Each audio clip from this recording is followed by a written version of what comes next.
But it's a different experience to read the text in the Hubble. Yeah, yeah, because you're closer to God here. It's true. You ready to roll?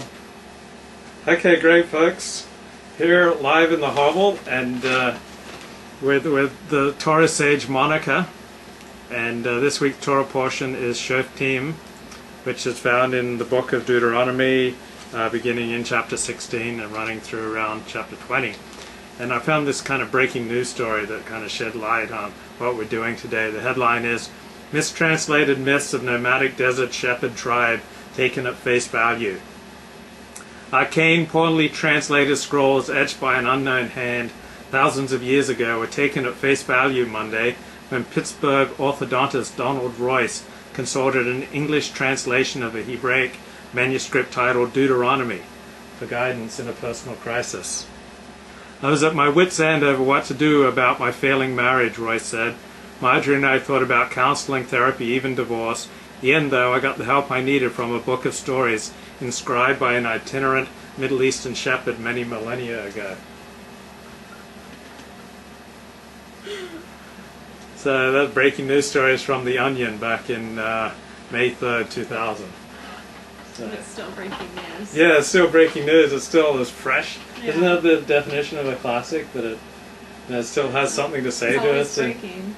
in different circumstances, different generations. I think way back in 2000, I was only 34. So why do you study this text, this arcane, poorly translated scrolls etched by an unknown hand thousands of years ago?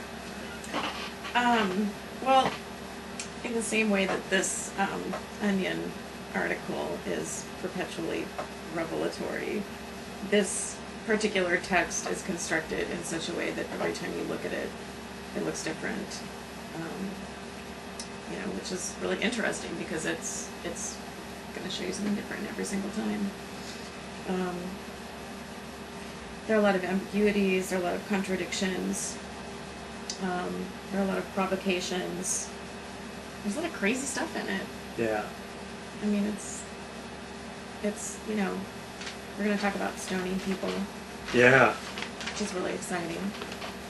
We stone people in California and it's legal, but it's slightly different. So we start out in the beginning of this week's Parsha, chapter 16, verse 18 of the book of Deuteronomy, talking about judges and officers you shall appoint in all your cities. You shall judge the people with righteous judgment. You shall not pervert judgment. You shall not respect someone's presence. You shall not accept a bribe, for the bribe will blind the eyes of the wise and make just words crooked. Righteousness, righteousness shall you pursue. So it kind of sounds like the instructions for a blogger.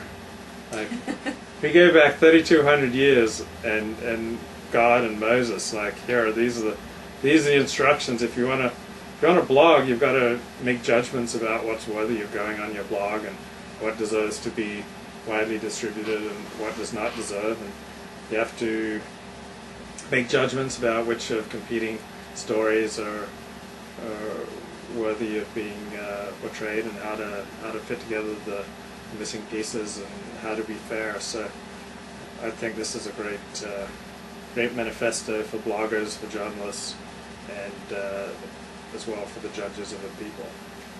Is Deuteronomy the earliest blog? Yeah, Deuteronomy is the earliest blog because according to the professors, according to the non-religious sages of the Torah, this book was composed around the 8th, 9th century of the Common Era, and it's finally found in the reign of Josiah in the 7th century, around 620 of the Common Era. And so Deuteronomy is like the second. Deutero means the second, so it's like the second Torah. It's like a compilation and recapitulation of the first 4 books. It's one long lecture by Moses released. It's ascribed to Moses, and it's interesting in here. It talks about if you're going to be a king, don't have too many horses, don't have too many wives, don't set up your taxes too high. And it sounds like it was written in reaction to King Solomon. Yeah, Yeah, it does. Yeah, it actually does. And this is also a classic example of Judaism as unromantic religion. Like you go to Christianity, and the essence of it is, God so loved the world that he gave his only Son, that whosoever believeth in him shall not perish but have everlasting life. But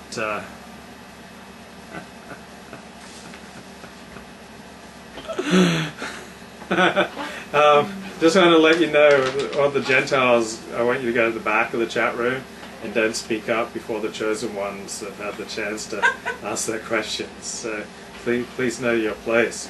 But this is romantic versus unromantic religion. This is unromantic religion. Judaism's unromantic religion. It's like, and this is how you shall judge. It doesn't say, and you shall go into the land, and you shall look at each other in the face, and you shall open up your hearts to your brother, and you shall love one another.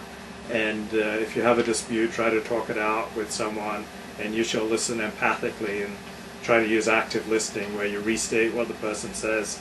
Now, like, this is taking for granted that there are going to be a lot of disputes, and people are going to be at each other's necks, and that this is life in the land. There will be business disputes and personal disputes and divorces and arguments over boundaries and weights and measures, and something in here about salvation to the next life, and nothing about freedom from sin and freedom in God and triumph over evil. It's just very basic. This is how you set up a just society. I don't know if there are a lot of outcomes, though. I mean, it's very process oriented once again, as opposed to hard and fast lines. What's the difference between, what does process oriented mean as opposed to results oriented? I think this is very much about the process of justice. It seems to me that the focus is on the process as something that's always dynamic, something that's always moving. It's not necessarily about a product or an end result. I mean, there's the end result of somebody getting stoned, but that's only if a certain number of people can bear witness to the transgression. And more often than not, that isn't possible. Yeah, I got to tell you, most of my transgressions take place behind very closed doors, where there are no witnesses, and that's why I have yet to be stoned. That's why I've yet to be stoned. So those pesky witnesses can, like, in public, I behave much more circumspectly than behind the doors of the hovel. Exactly.